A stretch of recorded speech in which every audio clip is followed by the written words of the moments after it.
Onde está Deus no meio das tragédias? Se você estava passando por aqui, não me conhece, eu sou Maurício Fragali, eu sou médico, triatleta, músico, autor de livro, pastor. E esse encontro aqui, esse vídeo, esse nosso encontro aqui é porque nós somos buscadores da verdade. Então a gente está aqui para tirar os mitos, tirar as confusões de interpretações muito focadas em visões denominacionais, e a gente quer encontrar o que a Bíblia tem a dizer a respeito desses temas e dessas perguntas que a gente faz aqui, que você muitas vezes enviou para nós. Onde é que está Deus no meio das tragédias? Sejam elas grandes tragédias que atingem o planeta Terra, sejam elas tragédias pessoais, aonde Deus está no meio das tragédias?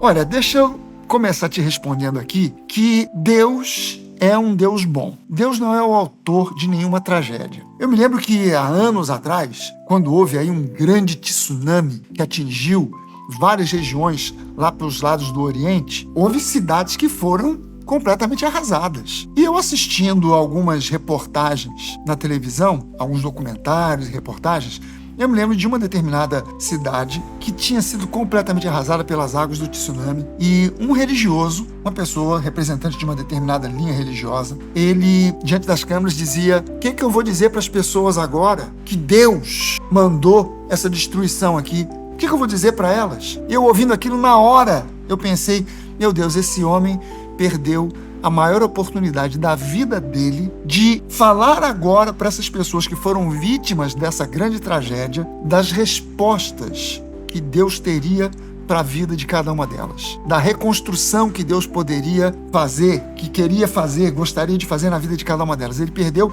a maior oportunidade da vida dele de falar das coisas boas que Deus pode fazer, jogando na conta de Deus um trabalho, uma tragédia que não foi Deus que fez. Eu quero que você preste atenção, vou te dar duas passagens bíblicas para mostrar para você que Deus não é o autor de tragédia alguma. Uma delas é muito simples, muito curta, muito pequena, que é o apóstolo Tiago, que diz na sua epístola, na sua carta, ele diz que todo dom bom vem do alto, do Pai das luzes, em quem não há nenhum tipo de maldade. Então o que Tiago está dizendo?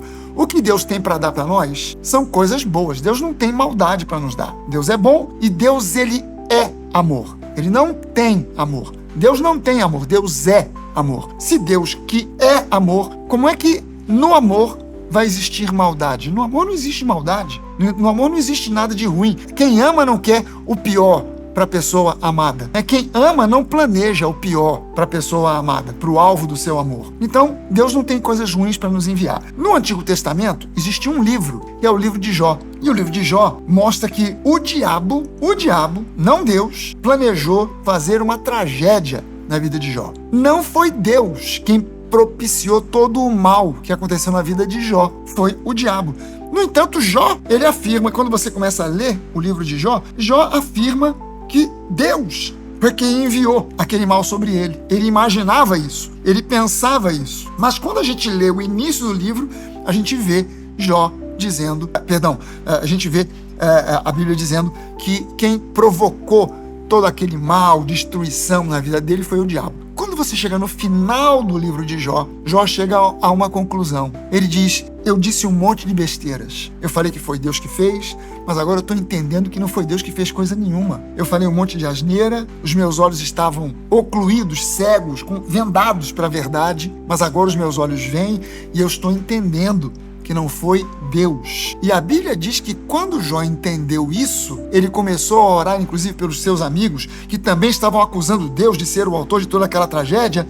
Quando Jó entendeu isso, ele não somente foi curado, como ele recebeu de volta, muitas vezes mais, tudo aquilo que ele havia perdido. Deus deu a ele, muitas vezes mais, tudo aquilo que ele havia perdido. Então Deus não é o autor das desgraças. Vou te contar uma outra história bíblica de uma tragédia na vida de uma pessoa que tinha tudo para achar que sua vida estava terminada, acabada por causa da dimensão da tragédia. Um homem chamado José, que começa a sua história como um garoto, um rapaz. José era o filho mais novo de Jacó, que tinha 12 filhos. Os outros 11, todos eram mais velhos. José era o mais novo. E ele era o filhinho do papai, o filhinho da mamãe. Então, os irmãos mais velhos saíam para trabalhar e José ficava ali na barra da saia, na barra da saia da mãe, ficava ali colado com o pai, e o pai deu a ele uma túnica especial, multicolorida, muito bacana, muito na moda e tal. Deu para ele aquela túnica linda. Os outros irmãos ficaram com inveja dele e planejaram a sua morte.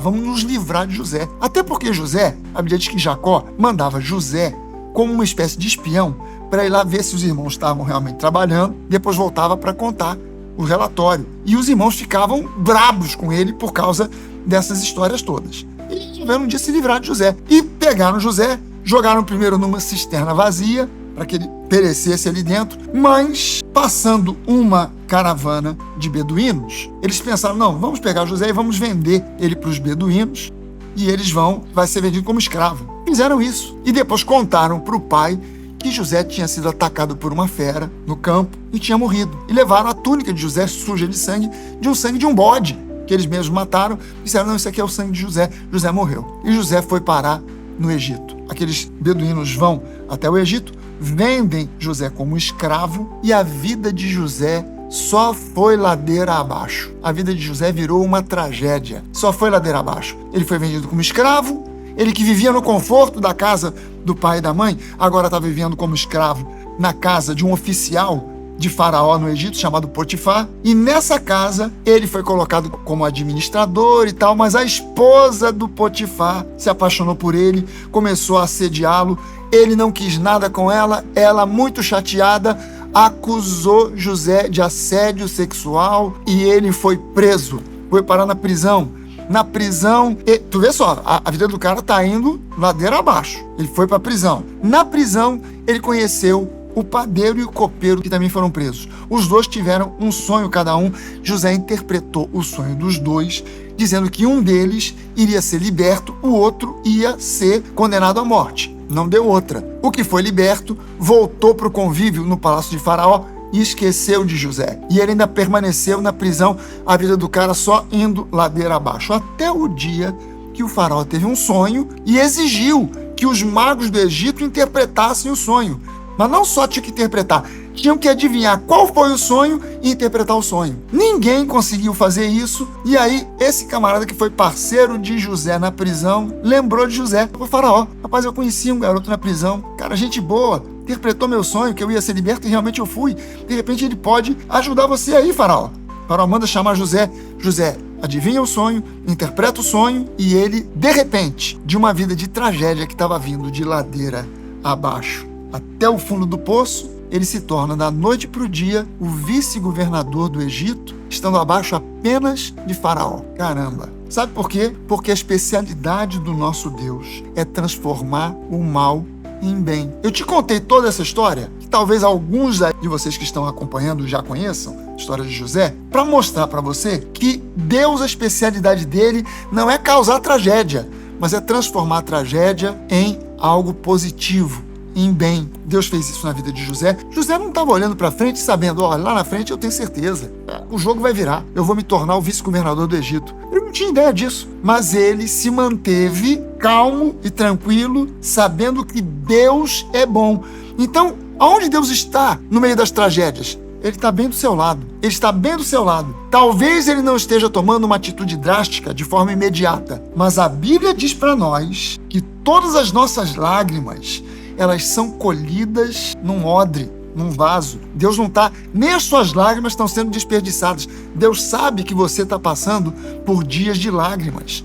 Deus sabe que você está passando por dias de lutas, dias que você pode até estar considerando como dias trágicos, dias de tragédia, mas a Bíblia também diz que aqueles que semeiam com lágrimas, eles vão colher com alegria. Porque a especialidade do nosso Deus é transformar a tragédia em bem. Então, eu quero te afirmar e garantir para você que o problema que você está vivendo hoje, e que você pode até estar considerando esse problema como uma tragédia, esse problema tem prazo de validade, tem dia e hora para acabar. Eu quero dizer para você que se você mantiver no seu coração, apesar da dor, apesar das lágrimas, apesar das dificuldades, apesar daquilo que te cerca, as circunstâncias estarem até dizendo para você não tem remédio, não tem jeito, guarde no seu coração uma firme esperança. Deus está comigo. Deus não me abandonou. Eu quero que você cultive isso no seu coração, essa esperança, literalmente, se for o caso, guarde essas duas frases. Deus está comigo. Deus é a minha força. Sabe, frases desse tipo. Deus é a minha força. Deus é a minha fortaleza. Ele não se esqueceu de mim. Ele está comigo. Ainda que as circunstâncias queiram te forçar a dizer: Deus me abandonou, Deus foi embora. Ainda que pessoas à sua volta estejam dizendo: olha bem para a sua situação. Olha para essa tragédia que você está vivendo. Deus não está nem aí para você. Não entre nessa pilha, porque eu já vi muita gente dizendo assim: eu acho que Deus não tá nem aí pro meu problema, porque afinal de contas tem tanto problema no mundo, cara, problema gigantesco, né? Por que Deus vai se importar com o meu probleminha? Para Deus o seu problema não é probleminha. Para Deus o seu problema é relevante, porque é o seu problema e Ele te ama, Ele se importa com você. Então, ainda que circunstâncias digam que não tem jeito, ainda que pessoas à sua volta digam: Deus se esqueceu de você, mantenha firme no seu interior essa confiança. Deus me ama, Deus se importa comigo, Deus está trabalhando e operando nos bastidores. Ele não está aqui fazendo barulho, mas Ele está nos bastidores, operando, trabalhando, e mais dia menos dia o jogo vai virar, a mesa vai virar, porque Deus é assim, Ele é especialista em transformar o mal em bem. Então a resposta para essa pergunta: onde está Deus nas tragédias? Ele está bem do seu lado, sabendo de tudo o que está acontecendo, trazendo para você um plano de que a médio, a longo prazo, ou mesmo a curto prazo, o teu problema, que parece que não vai ter fim, vai chegar a um final. E Deus vai provocar uma mudança de circunstância. Mas Ele precisa encontrar em você uma pequena coisa chamada fé. Sem fé é impossível agradar a Deus. Então vamos simplificar. Fé é essa crença inabalável: Deus me ama, Deus está comigo, Deus é por mim, Ele está operando e por fim Ele se levantará e o jogo vai mudar. Pronto, isso é fé. Se você concorda comigo, se esse vídeo tem relevância para você, se inscreva no canal. Isso aqui ajuda a gente. O YouTube entende, quando você se inscreve, o YouTube entende que esse vídeo é relevante e vai mostrar esse vídeo para muito mais pessoas. Então se inscreva no canal e a gente se encontra no próximo vídeo. Tenho certeza que vai ser bom demais. Grande abraço, tchau.